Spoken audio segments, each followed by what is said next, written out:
Okay, guys, so I was prepared this morning to speak about repentance, but I'm not going to. So, Michael even has this word. So I'm not going to do that. We're going to do something else this morning. We're going to talk for a few minutes. I was inspired by the kids here this week, and I want us to have a kind of brief conversation, right? We're going to talk about intimacy with God, just for a few minutes. Okay, we're going to talk about intimacy with God, and we're going to talk about how we get there, right? How do we get there? Intimacy with God, how do we get there? And we're going to be looking, of course, on the two most crucial elements of how we get to this intimate place, and of course that is Bible study, personal Bible study, and of course the time that we spend in prayer. So we're going to look at those two things briefly for a few minutes. Intimacy with God. How do we get there as WCIC? I feel like Pastor does, I feel like PD does. I don't care necessarily about where we are at this point numerically.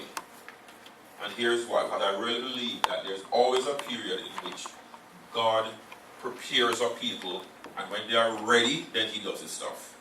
So like, for example, Moses left Egypt, he went into the desert. How long was Moses in the desert before he went back to get the people of Israel? Anybody remembers? 40 years. Moses was in the wilderness. He kills the guy, remember? He kills the guy, he has to flee.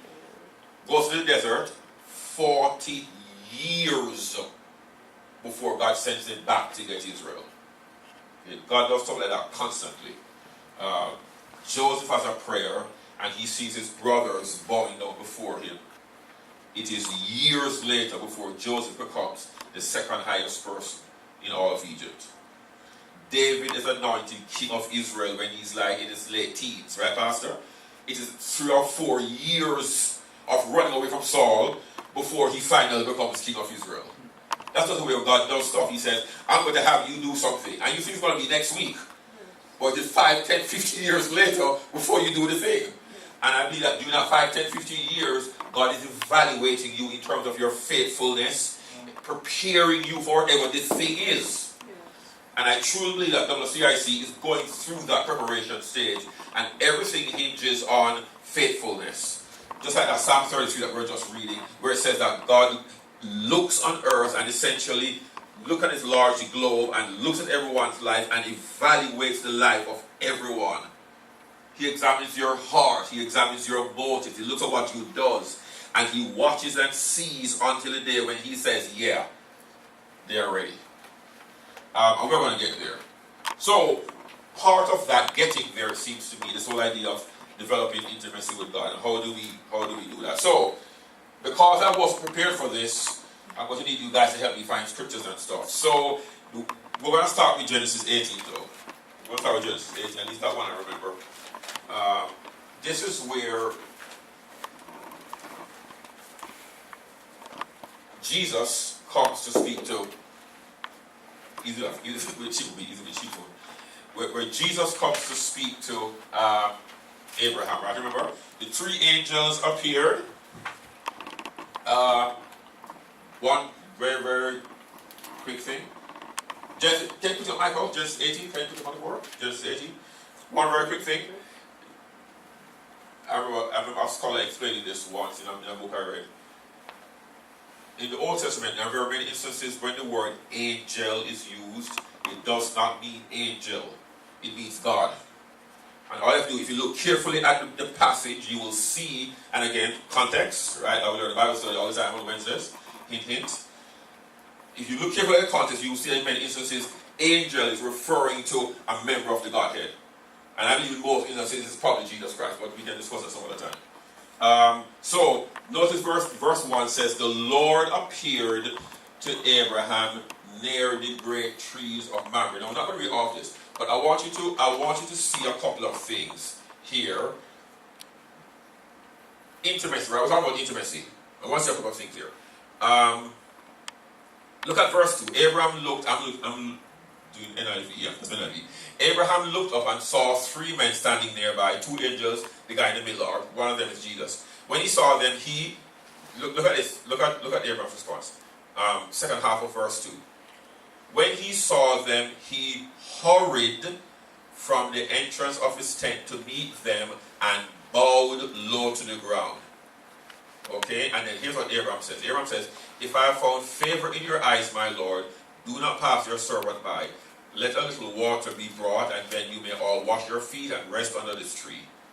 Notice Abraham's love for God. Let me get you something to eat so that you can be refreshed. Not sure why God wants to eat, but and then you can go on your way. Now that you have come to your servant.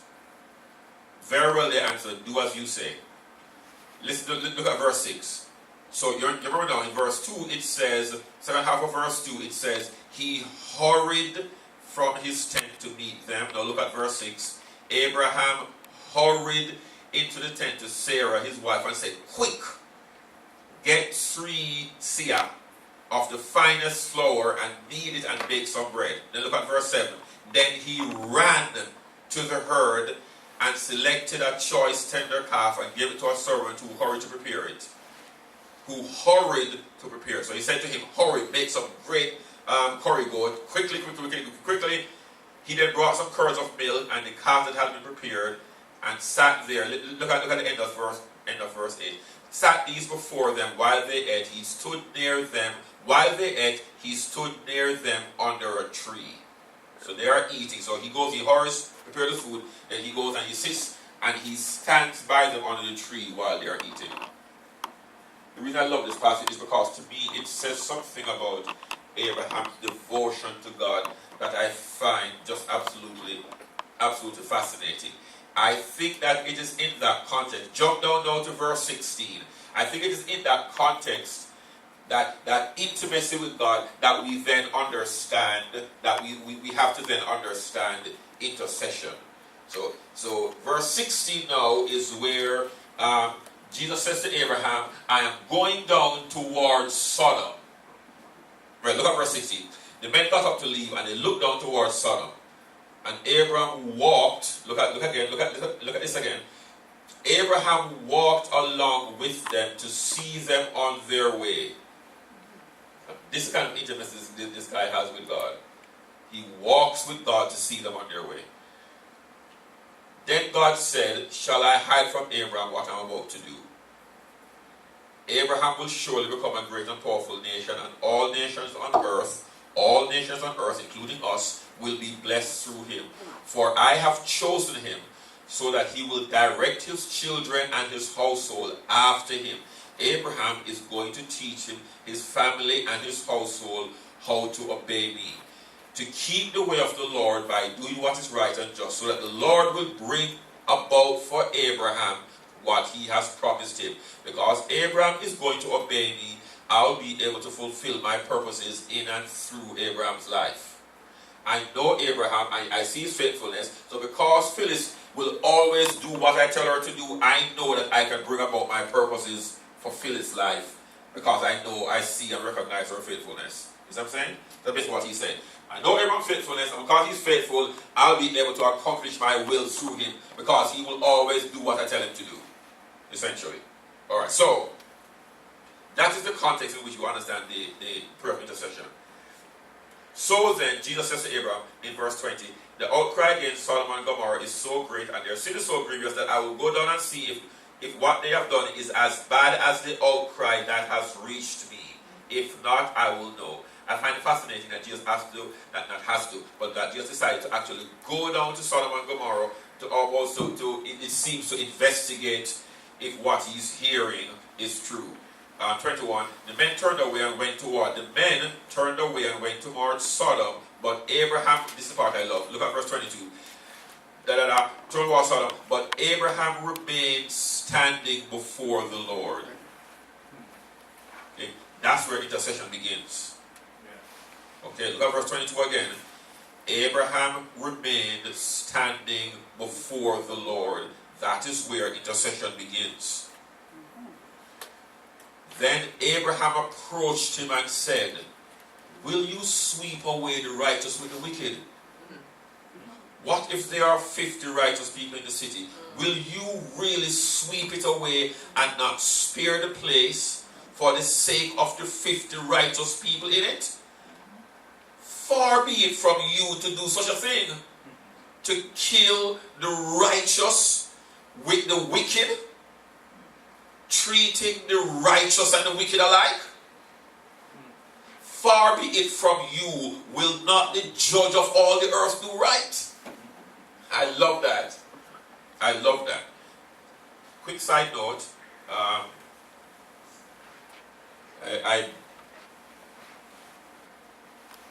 I'm often annoyed, to be honest with you, when I hear people define God's sovereignty as if God can commit evil because he's sovereign. Have you ever heard that? People actually said this. Because God is sovereign, the laws that God gives to humanity is only for us. It's not for him, because he is sovereign. So either God did evil, it's not really evil because God is sovereign. Alright, that's the kind of stuff you get with, especially with Calvinists, which is why I despise that doctrine. But anyway, that's another. Anyway, so Abraham's argument to God is, you are a righteous and good God. You can't do this. Okay, notice God's response. God's response essentially is simply this. Okay, 50 righteous, I won't do it. That's how God responded. God did not rebuke Abraham. God said, okay, 50 righteous, I won't destroy this. I won't destroy the city. And we all know the story. But here's the point I want to make about that. And I want to ask you guys a couple of questions. What I want to make about that. I think that when we see Abraham's, don't forget what's happening in the story. Think about it. This is God with two of his angels walking down the street towards Sodom. Okay, so he's walking towards Marietta. I've heard that Marietta, Georgia, there's some stuff going on there. Alright, and Abraham literally walks in front of God and stands up and says, hold on a minute, God, what are you going to do? This is Abraham, a human being, standing before God and saying, hold on a minute, God, what are you serious? I actually want to destroy all of Marietta because what if there are 50 righteous? I mean, okay, Pat is I can understand Pat, but what if there are 50 righteous? What if you want to destroy all of Sodom just because of Pat? I'm kidding. I love Pat. What if there are 50 righteous? What if there are 50 righteous? Well, you can't do this. Abraham literally prevented God from going on his journey. That's what intercession is. Intercession is about Pat's ability as a Christian to come into the presence of God and for a moment to suspend God's activities. Just for a moment. To say to God, stop. That's how powerful intercession is. Yes. Your ability as a child of God to say to God, just for a moment, stop. Let me ask you a question, please. That's your ability as a Christian to intercede. So, but my argument is that kind of intercession is only possible with that kind of intimacy. Yes. You see what I'm saying? Abraham, the only reason God went to Abraham in the first place is because of the quality, if I may use that word, of his relationship with Abraham. And so God said, you know what, angels? This Adam and the Sodom and Gomorrah thing is really concerning me, but I am not going to hide it from Abraham. For me, that's a fascinating thing. I think about WCIC getting to the place where we come here on a Sunday morning and someone gets up and says, I think we need to pray for Ackworth, Georgia, or we need to pray for Kingston, Jamaica, because I think God shared some stuff with me last night that he's concerned about Kingston, Jamaica, about what's going on there, and we need to pray for our nation. To me, that's just fascinating stuff. That God would share his agenda with his people. Here's what I'm doing, here's what I'm concerned about, you guys need to go pray. Because God acts on the prayers of his people. Don't forget that. And so God says, here's my concern, you guys go pray. Alright? I find it fascinating. So, here's my question to everyone here. Well, don't respond out loud, just think about it. How often do you pray? How often do you pray? Do you pray consistently? Do you pray in the morning, you get up for a couple of minutes a day? Do you pray? How often do you pray? Right, that's the question. Would you say, how often do you pray? I am certain that the quality of a relationship with God has everything to do with the time that we spend in God's presence. And I'm certain of it. And this is not just Bible, this is me. I am certain of it. And so the question is, if we are not at a place where we are spending, and I'm not going to tell you you should spend an hour a day, or it's not so much a time issue, but it's really being at a place for all of us where one of the greatest passions in your life is the time that you spend with God. Seriously. To get to a place where when you're driving home from work in the evenings, your first thought is, okay, I get to go spend some time with God. This is going to be great. Seriously. Or in the mornings, I get to go spend some time with God. This is going to be wonderful. You know, we get those text messages from Pastor most Monday mornings saying, I'm praying for you right now. Alright? And it's one of those things where when I see it, I always think the idea of our pastor interceding for us constantly like this. It's a wonderful thing. And it must be for all of us that we are constantly doing that for each other. Right? We've got to get there, and especially for our pastor too, we have got to get to that place where we have that kind of intimacy with God, where we are constantly in God's presence, talking to Him about stuff. And the second thing now, of course, is the Word of God. Psalm 1, quickly, someone. Psalm 1. Psalm 1. And I know we all know the Psalm, but just a kind of reminder.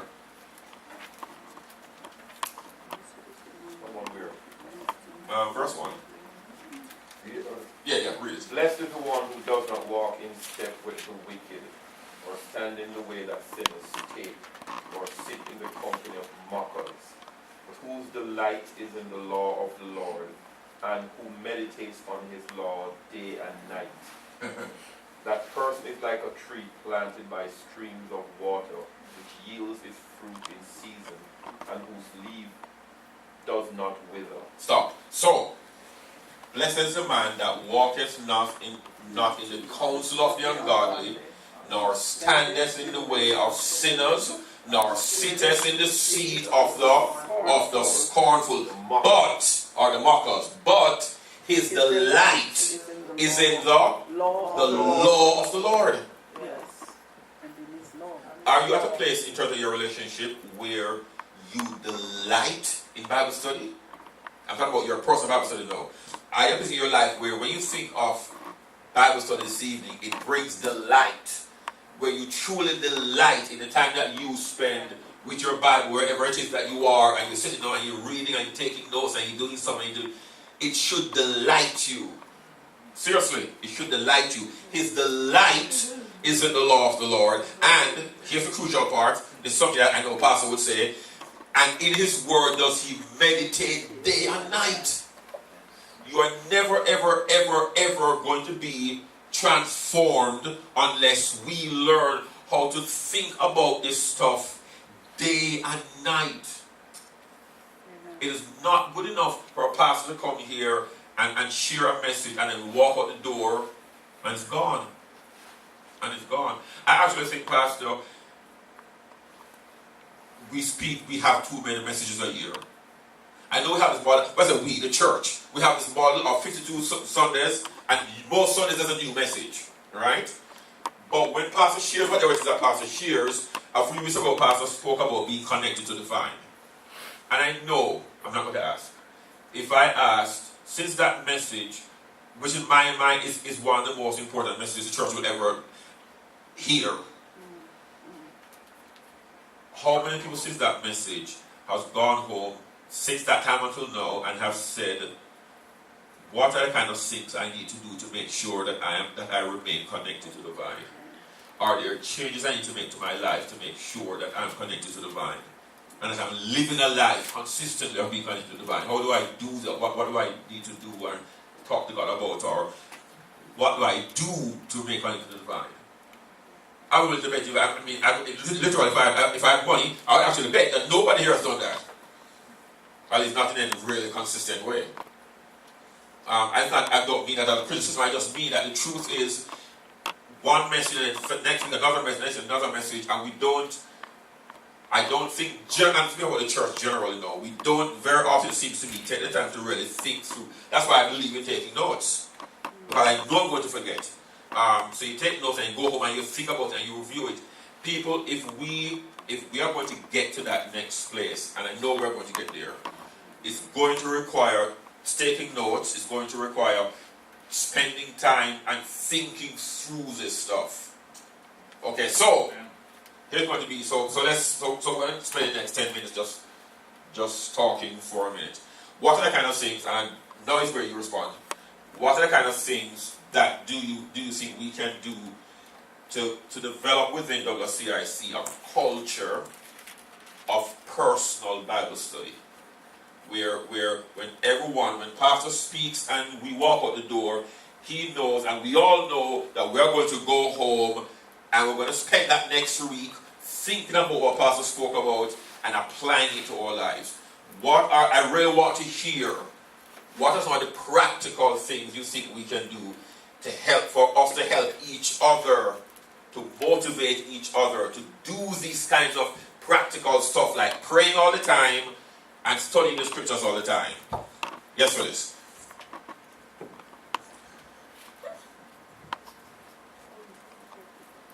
Okay, if you insist, you could try having a prayer Bible study partner. Prayer Bible study partner. Y'all set a time based on your schedules where y'all can get together, I don't care, in person, Skype, phone, whatever, and I like that actually. pray, study together. Y'all can have prayer every night before you go to bed together. I like that. The prayer, yeah, I like that. And anyone else? What kind of stuff that we can do to encourage each other to spend more time in prayer and more time in the Word? So if I answer the Phyllis then, so Pastor speaks about being connected to the body and stuff. Or it's like monumentary or whatever like that. A couple of days during the week, you say, okay, here's the scripture that Pastor spoke on. Talk about it some more, or read some of the scripture that he spoke about, and try about that some more. Yes. For what he spoke about on Sunday. Yes. Right? Absolutely. Yes. So taking those scriptures, exactly what Peter just said, taking those scriptures and the notes that you hopefully took when Pastor spoke, read through the notes, look at the scriptures, talk about them some more, that kind of stuff. Absolutely. Absolutely. Absolutely. Anything else? Anything else, Mrs. Daley? Anything else? What are the kind of things that we do? Because we really do need WCIC. We really do need to get to that place where this is not just a Sunday morning message. Where when we walk out the door, it really is causing us to go home and make, if necessary, make changes to our lives to bring our lives in alignment with whatever it is that Pastor spoke about that Sunday. So we're not just doing this as a ritualistic kind of thing. I agree with what Phil said, setting down aside pray with someone and have a Bible study partner and praying and stuff like that. I think that's good. Yeah, I agree. Anything else that we can be doing? What about the question of that I think a partnership thing is a great idea. What about the question of the time that we individually are spending before God, right? I think that partnership thing will help a lot. At the same time, I think we also need to add to that the time that we are spending alone. When David was anointed king of Israel, I believe that God said, okay, Saul is not working. That man is not, he's not listening to me. Saul is not working. I need somebody else. He looks down, he sees David, and he saw what nobody else saw. He saw a young man up in the mountains taking care of sheep, writing psalms and singing to God, this kid loves me. I'm gonna make him kid. Nobody else saw that. Not even his father saw it. That's when my boy comes by and stands and says, okay, bring all your sons. Right, remember? Mm-hmm. He brings all his sons. He forgot about David. He literally forgot about David. Yep. Samuel had to say to him, this is not, do you have another son? And then he said, no, I don't. Oh yes, but it can't be David. That can't possibly be David. It can't be David. So yes, I would have so I bring him, and you know the story. So when everyone else is looking at everyone else, God is looking at David. Yes. Alright? And he sees David. I am certain that God looks, there's a verse that says that God shows himself strong on behalf of those whose hearts are perfect before him. Right? And so God looks and sees our lives, just like Cornelius. Cornelius gets up every day for years, I assume, and he's talking to God about stuff. Probably, not necessarily, but probably, possibly for years. And one day, after years of faithful prayer, when he's just speaking to God and he gets up and he goes about his business, and the next morning he gets up and he prays to God, goes about does that for years, and probably nothing happened. Absolutely nothing. Complete silence. And then one day he does it. Yes.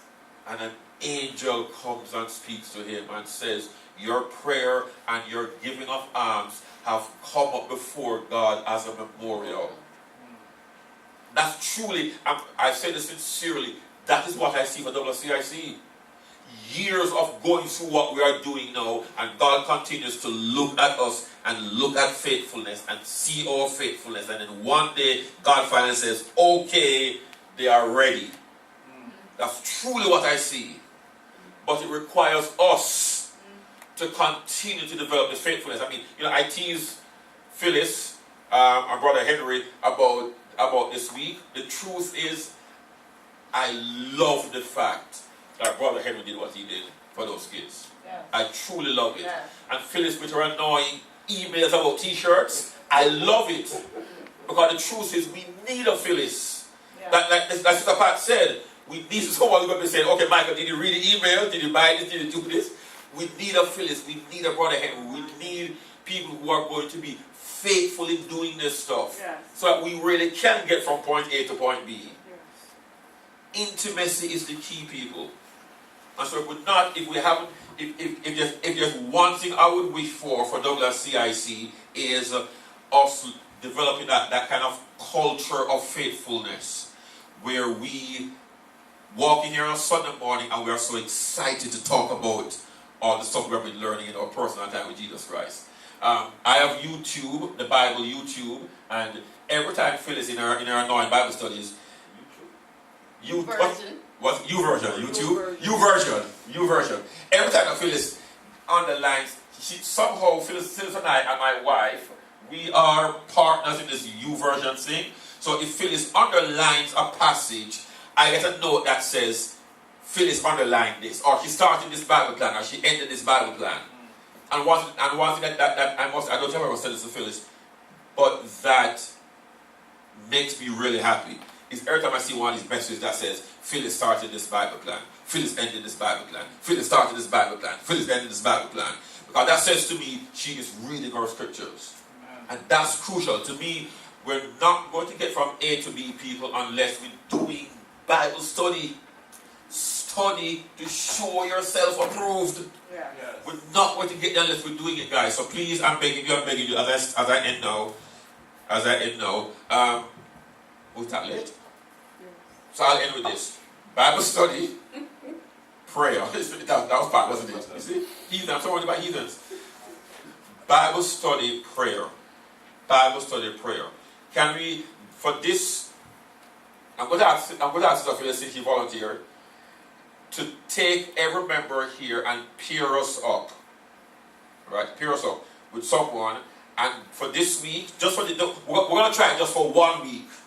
I ask that for 2 days out of this week, maybe like Tuesday and Thursday, you call that person and you spend 5 minutes just praying together.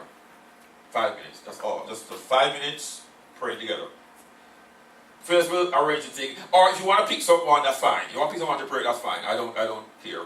5 minutes, please. Tuesday and Thursday, pray with that person about anything. Pray for WCIC, pray for pastor, pray for your life, pray for your grandkids.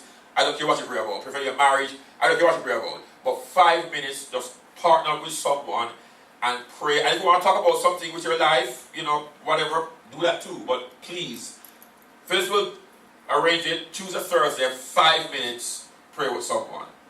Okay? We're good with that?